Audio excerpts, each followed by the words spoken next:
Bakit hindi mo na rin po ako magbablog ng mga China-made na electric vehicle? Dahil na nga rin po doon sa mga bagay na nangyayari diyan sa West Philippine Sea.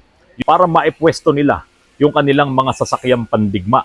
Para maprotektahan nila itong pag-i-import nila ng langis at nadadamay nga po dyan ng Pilipinas. Mga kapatid, magandang gabi po sa inyong lahat. Bibigyan kasagutan ko lamang po yung karamihan po ng mga messages po sa akin ng mga subscribers ko po dito po sa Autorans sa ating YouTube channel tungkol po sa bakit daw po ba hindi na po ako nagba-vlogs ng mga electric vehicle.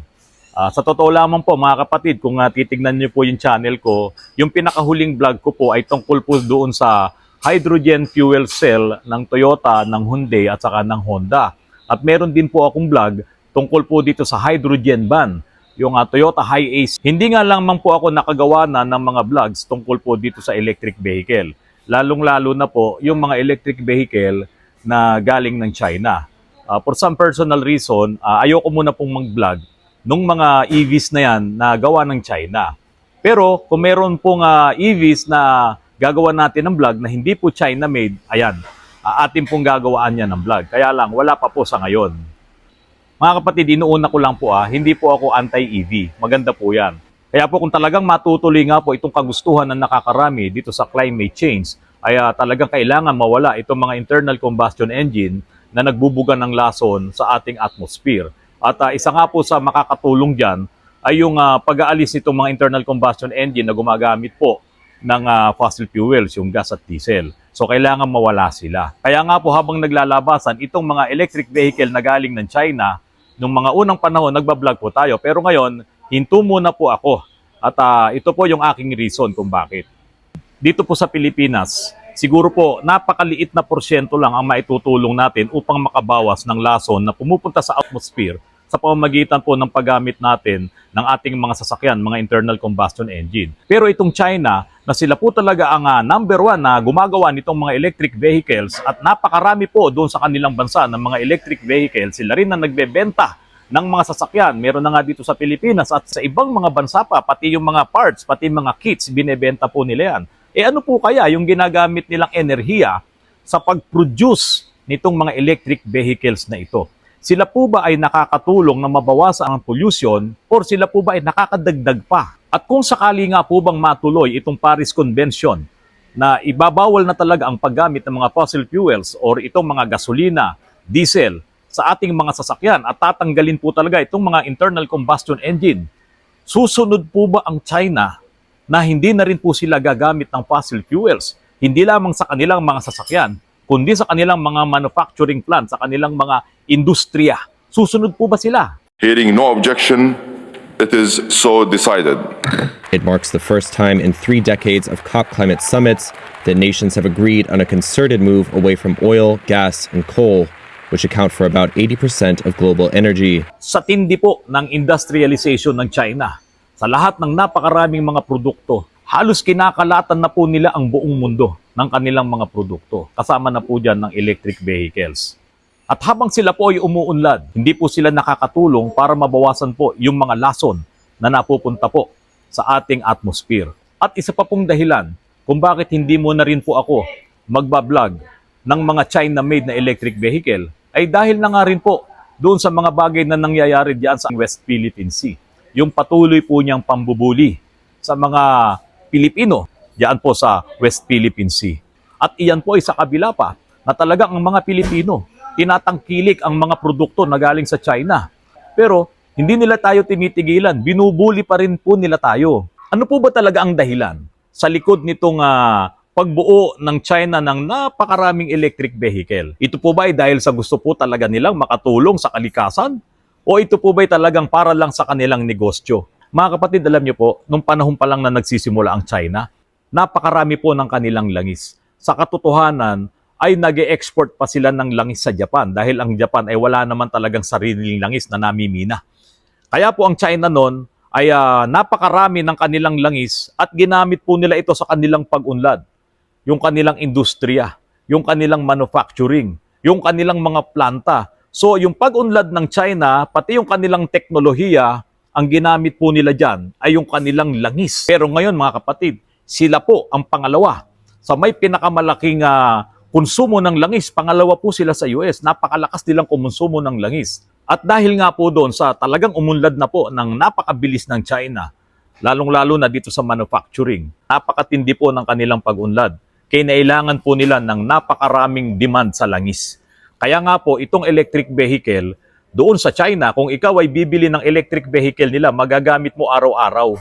Samantalang yung mga internal combustion engine ng mga electric vehicle, nirarapol pa nila yung plate number mo kung kailan ka lang pwedeng lumabas. Dahil nililimitahan po nila yung paggamit ng mga sasakyan nila doon ng mga diesel at gasolina, yung fossil fuels. Kasi nga po, kailangan nila itong mga langis na ito doon sa kanila pang ibang paggagamitan, doon sa kanilang industriya. Suddenly, China had an oil problem. The basic challenge can be boiled down to just two numbers. China consumes upwards of 13% of the world's oil, yet is home to a mere 1.5%. The rest, it mainly imports from the Middle East. Dahil sila po ngayon ay nag-aangkat ng napakaraming langis para lamang po masuplayan yung kanilang manufacturing at yung kanilang industriya at yung kanilang pamumuhay doon dahil sila po ay overpopulated na bansa. So ito, tingnan nyo mga kapatid, bibili tayo ng electric vehicle na galing ng China para makasunod tayo doon sa kagustuhan ng Paris Convention na mawala nga itong internal combustion engine. Pero yung China naman, gawa sila ng mga electric vehicle, ang ginagamit pa rin nila ay fossil fuels. So habang tayo bibili natin yon at hindi rin naman natin iaalis pa yung ating mga internal combustion engine, si China naman gawa ng marami, binebenta sa iba't ibang mga bansa. So ano po ang naitutulong nun dito sa ating climate? Di ba? Lalong tumataas ang pollution, lalong tumataas ang global warming. China doesn't have much oil left. According to CCP's own data, Chinese reserves only have about 40 to 50 days of oil left. But China continues to consume second highest amount of oil in the world, only behind the United States. Pagdating ng 2035 hanggang 2050, wala na po kami nun. Sa tingin nyo po ba, hihinto ang China sa paggamit ng oil, sa paggamit ng fossil fuels? China's 1.4 billion people will need oil, their warships will need oil, their factories will need oil. The question is, where will this oil come from? As they're tapping the SPR, Strategic Petroleum Reserves, which are there for times of shortages or times of warfare, and it's really an unprecedented move by China. Mayaman din siya sa langis. Yun nga lang, dahil sa tindi ng industrialization sa China, pati yung kanilang manufacturing ng lahat ng mga produktong ibinebenta nila sa buong mundo, kailangan nila ng maraming langis. 75% ng pangangailangan ng China sa langis, ini-import nila yan. Where China relies heavily on oil to power its fleet of more than 250 million cars, as well as to sustain its colossal manufacturing industries. The PRC now imports over 75% of its oil from other nations, particularly from Africa, the Middle East, Canada, and South America. As it stands, China is the world's largest importer of oil and gas. China's economy is heavily dependent on oil, and China cannot survive without oil imports. Lahat ng paraan ngayon ginagawa ng China para maprotektahan nila yung kanilang importation ng langis. Kasi mga kapatid, kapag ka nahigil yung pag-i-import nila ng langis, ang China gaganon. Kaya hindi po pwedeng mangyari yun. Umaasa ang kanilang bansa ngayon, ang kanilang industriya dito sa langis. National security sa kanila yan. Pag huminto ang supply ng langis na galing dito sa kanilang pinagkukuhanan sa Middle East, sa Gulf region, magkakaroon po ng problema ang China. China is one that passes through the Strait of Malacca. So it makes sense that almost all the oil that China gets goes through this choke point. For those that are not familiar, the Strait of Malacca is a waterway connecting the Andaman Sea and the South China Sea. It runs between Indonesia, Malaysia, and Thailand. The 550-mile-long Malacca Strait is actually only 1.7 miles at its narrowest point and links Asia with Middle East and Europe. This route is so important that about $3.5 trillion of goods passes through these straits every year. And yes, that's a trillion with a T. This number includes about 2/3 of China's entire maritime trade volume. 15 million barrels of oil pass through these straits daily, and around 85% of China's total oil imports pass through here. If this Malacca Strait we're talking about does not spell crucial with a capital C, then I don't know what does. This is why it's also a big headache for the CCP. You see, this choke point is not part of China, and therefore it's not under their control. The strait falls in the territory of Indonesia, Malaysia, Singapore, and Thailand. All of these countries are not too happy with China after its 7-dash line claim in the South China Sea. So, they have turned to the USA every time China tries to bully them. The problem now is that because of its importance, this trade route is a military weakness and could endanger Beijing's energy supply were it to be shut off by an enemy state. At dahil po dyan, ang China po ay gumagawa ng maraming mga artificial islands para maipwesto nila yung kanilang mga sasakyang pandigma, para maprotektahan nila itong pag-i-import nila ng langis at nadadamay nga po dyan ng Pilipinas, yung pananakop po nila dito sa West Philippine Sea. China's oil reserves are not enough to sustain the country's needs for too long. China is weak. Oil is an important commodity if country's economy is to run smoothly. When you factor in the logistical requirements and the burdens that war has, having little to no oil is not an option. Everything from the tanks, ships, tankers, and planes function on oil. You simply cannot do without it. A simple blockade of the Malacca Strait will suffice in bending Beijing. That is why Beijing has been increasing its dominance in the South China Sea. By increasing its dominance in the South China Sea, Beijing seeks to solidify its presence and national security interest. Ang China po, kapag nahinto itong kanilang pag-i-import ng langis, ang kanilang reserbang langis sa kanilang bansa ay aabot lamang ng 50 days. Kaya po ang China, ingat na ingat po sila dyan.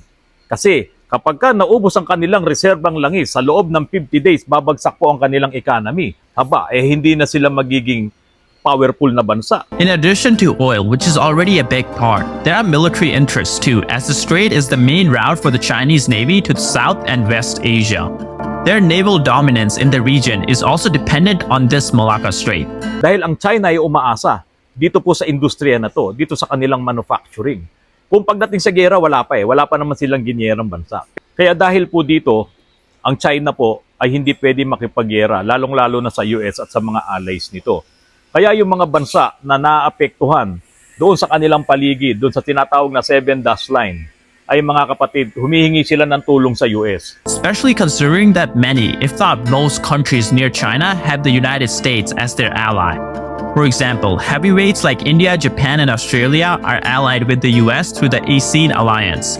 Then other alliances like AUKUS, which are made up of US, Australia, and UK, are also present in the region with heavy firepower. These alliances can easily turn into military ones if needed. At hindi po talaga pwedeng pagtagalin kung sakaling mapasabak ang China sa gera. At lalo na ang magiging kalaban mo itong mga allies ng US, yang Japan, Australia, at iba pang mga bansa. India, medyo alanganin po ang China dyan dahil ang kanilang mga sasakyang pandingga, mapa-barko, mapa-aeroplano, mga fighter jets nila, lahat yan, mga tangke, mga sasakyan, mga internal combustion engine, gagamit po ng langis yan, gagamit po ng fossil fuels yan. Kung mawawala yung supply nila ng langis, hindi po sila tatagal sa gera. The US has both the motive and the means to block the Strait of Malacca and block access to China's imports and exports globally. Yung halos lahat po ng mga langis na ini-import ng China, dumadaan po dito sa pagitan ng Singapore at ng Malaysia. Yan po yung tinatawag na Malacca Strait. Sabi nga po nung report na ito, kapag po nagkaroon ng problema dito sa Asia at ang China po ang involved, ito pong US forces, ito pong allies, ang gagawin lang po nila, ibablock po nila itong Malacca Strait. Wala na pong darating na langis sa China. Yun nga lang, siguradong apektado din dyan ng Pilipinas. Dahil malamang, kung hindi ko man alam ngayon, malamang diyan din dumaraan yung mga langis na ating ini-import. Kaya po, ang mangyayari dyan, kapag ka nagkaroon ng problema, si China sa atin at sa iba pang mga bansa at ito i-block nila itong Malacca Strait, nako, apektado na rin po tayong lahat yan. Kaya po mga kapatid, dapat ngayon pa lang, ang iniisip po natin ay kung sakaling mangyari itong mga gulo na to, dapat po talaga naka-ready tayo dyan. Tatagal ba tayo ng walang langis? Sasabi ko ngayon, personal ko lang po itong pananaw, dapat po talaga umasa tayo sa maitutulong ng US sa atin. Kasi kung ganito ang stand ng China, na maglagay pa sila ng maraming artificial islands dyan sa West Philippine Sea o dyan sa South China Sea, talagang hindi naman po tayo papayag. Mangyayari po talaga yung hindi natin inaasahan. Dahil kung hindi hihinto ang China sa pananakop sa atin, hindi naman papayag ang US na ganun-ganun na lamang po yun. Pero sabi rin ng report na to, mahihinto man, mahaharang mo man yung Malacca Strait, nandoon pa rin naman si Russia at Iran na nagsusupply sa China. Pero kahit naman po mag-supply pa si Russia at Iran, kulang pa rin naman yung kanilang isusupply. Dahil almost 75% nga nung pangangailangan ng China ng langis ngayon, yun po yung galing sa kanilang mga pag-i-import. Kaya hindi po talaga pwede na masasaran tong Malacca Strait at mawawalan ng langis ang China na dumadaan dito. Kaya nga po yung mga barkong pandigma ng China, pinuposisyon nila dito sa mga artificial islands na inilalagay po nila dyan sa South China Sea. Mga kapatid, ito pong vlog ko, ito po ay personal ko lang naman na pananaw tungkol dito. Kung sakali man na matuloy itong pagpapahinto sa buong mundo sa paggamit ng fossil fuels, ito kayang Iran, ito kayang Russia, ito kayang China, at iba pang mga bansa diyan sa Middle East, pati Saudi Arabia na nabubuhay sa pag-e-export ng langis na to. Diyan sila mayaman, kaya sila malakas. Kaya sila kinikilala sa buong mundo dahil diyan sa langis. Hihinto po kaya sila sa pagbebenta or sa paggamit ng mga fossil fuels? Hihinto kaya sila? Palagay ko hindi. Mga kapatid, ako po ay hindi against sa China, ako po ay hindi against sa electric vehicle, pero dahil nga po sa hindi ko po nakikita na makakatulong pagdating dito sa pollution, mabawasan ng pollution, itong mga electric vehicles na nanggagaling dyan sa China. Pinakita ko lamang po sa inyo yung side ko para maunawaan nyo po kung bakit hindi po ako muna magbablog ng mga electric vehicles na galing ng China. Mga kapatid, maraming salamat po sa inyong lahat. Happy birthday sa anak ko, sa panganay ko, si Kuya Russell Roy de la Merced, ang aking unang engineer. Magandang gabi po sa inyong lahat, mga kapatid.